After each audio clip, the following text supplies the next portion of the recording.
నా కొడుకులతో కూడా మైకిచ్చి మాట్లాడిస్తారు. ఎందుకు ఎప్పుడు మీటింగ్ అయిపోయిందా?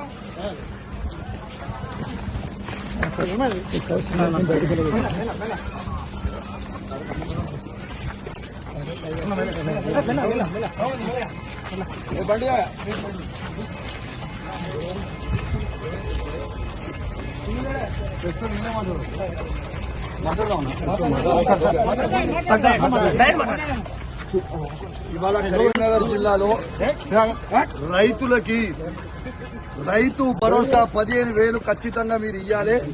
పోయిన 2 సీజన్లు మీరు రైతు భరోసా ఇయ్యలేదు అని ఇలా కరీంనగర్ జిల్లాలో ఉమ్మడి కరీంనగర్ జిల్లాలో రైతుల పక్షాన తెలంగాణ రైతుల పక్షాన మేము దాంతో పాటు ఇలా రుణమాఫీ నా హుజురాబాద్ నియోజకవర్గంలో కేవలం 50% మాత్రమే అయింది. ఇంకా 50% కాలేదు. నా హుజురాబాద్ నియోజకవర్గంలో రైతులకి రుణమాఫీ చెయ్యాలని నేను డిమాండ్ చేశాను. నా దళిత కుటుంబాలకి శాచ్యురేషన్ మోడ్ లో 18,500 కుటుంబాలకి మేము దళిత బంధు ఇస్తే 2వ విడత దళిత బంధుని వీళ్ళు ఇయ్యకుండా మా దళితులకి ఇబ్బంది పెడతా ఉన్నారు. ఇలా ఖచ్చితంగా దళిత బంధు విడుదల చేయమని చెప్తే ఇవ్వడుగుతే 3 మంత్రులు ఎమ్మెల్యేలు అందరూ కూడా మందబలం ఉంది కదా, అధికార బలం ఉంది కదా అని వచ్చి బెదిరించే ప్రయత్నం చేస్తా ఉన్నారు. మీరు బెదిరిస్తే భయపడేటోడు ఎవడు లేడీడా. ఖచ్చితంగా కేసీఆర్ గారి పక్షాన మేము నిలబడతాం. కేసీఆర్ గారు ఏ విధంగా అయితే రైతులకి 1,00,000 కోట్లు ఇచ్చిండో మేము రైతుల పక్షాన నిలబడతామని మాటిచ్చాం. అదే విధంగా మేము మాటిచ్చినట్టు నిలబడతా ఉన్నాం. ఎందుకు ఈ దౌర్జన్యం అని అడుగుతా ఉన్నాను. మంత్రులు ఎమ్మెల్యేలు అధికారులు సాక్షిగా నేను ఒక ఎమ్మెల్యేగా ఉన్నా ఎట్లా బయట పట్టుకొని నూకేస్తున్నారో ఒక్కసారి మీ అందరు కూడా చూడండి విజ్ఞప్తి చేస్తున్నాను.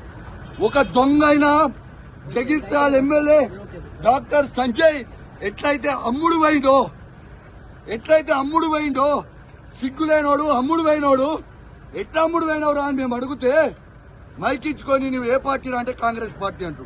మరి నిజంగా నువ్వు అంత పొగనువే అయితే డాక్టర్ సంజయ్ జగిత్యాల ఎమ్మెల్యే నువ్వు రాజీనామా చేయి.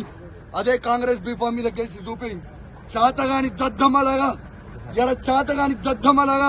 కేసీఆర్ గారు పెట్టిన భిక్ష నువ్వు ఎమ్మెల్యేగా ఉండి నీతో కేసీఆర్ గారిని నువ్వు విమర్శిస్తా ఉంటే, మీరు నోటికి వచ్చినట్టు మాట్లాడుతూ ఉంటే మేము చూసుకుంటా ఊకోవాలని మేము అడుగుతా ఉన్నాం. ఖచ్చితంగా నిలదీస్తాం, అడుగడుగున అడ్డుకుంటాం. ఖచ్చితంగా ఇచ్చిపెట్టే ప్రసక్తే లేదు. వాళ్ళు ఖచ్చితంగా ఇవాళ రైతులకి 15,000 రూపాయలు రైతు భరోసా ఇవ్వాల్సిందే. ఇందిరమ్మ ఇల్లు ప్రతి ఒక్కరికి ఇవ్వాల్సిందే. ఇలా వాళ్ళు ఇచ్చిన 6 గ్యారెంటీలు ఇవ్వాల్సిందే. వాళ్ళు భయపెట్టించి దౌర్జన్యాలు చేస్తే భయపడే ప్రసక్తే లేదు. ఖచ్చితంగా వాళ్ళు ఇచ్చే 6 గ్యారెంటీల హామీలు ఖచ్చితంగా వాళ్ళు ఇచ్చే వరకు వాళ్ళని ప్రశ్నిస్తూనే ఉంటాం. 420 హామీలు ఇచ్చే వరకు ప్రశ్నిస్తూనే ఉంటాం.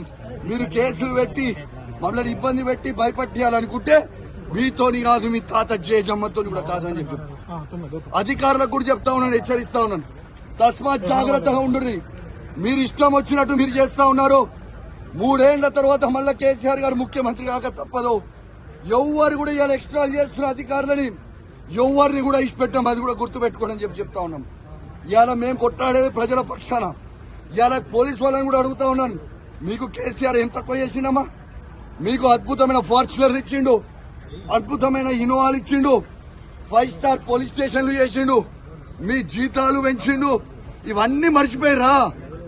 మళ్ళా మీకోసం కూడా పోరాటం ఉంటే, అన్నం తింటుంటే గట్టిగా దమ్ముంటే కేసీఆర్ గారు పెట్టిన భిక్షని రాజీనామా చేసి కాంగ్రెస్ టికెట్ మీద పోటీ చేయమని గెలుస్తాడో చూద్దాం. అదే జగిత్యాలో అంత పెద్ద మొగోడైతే చేయమని చెప్పు.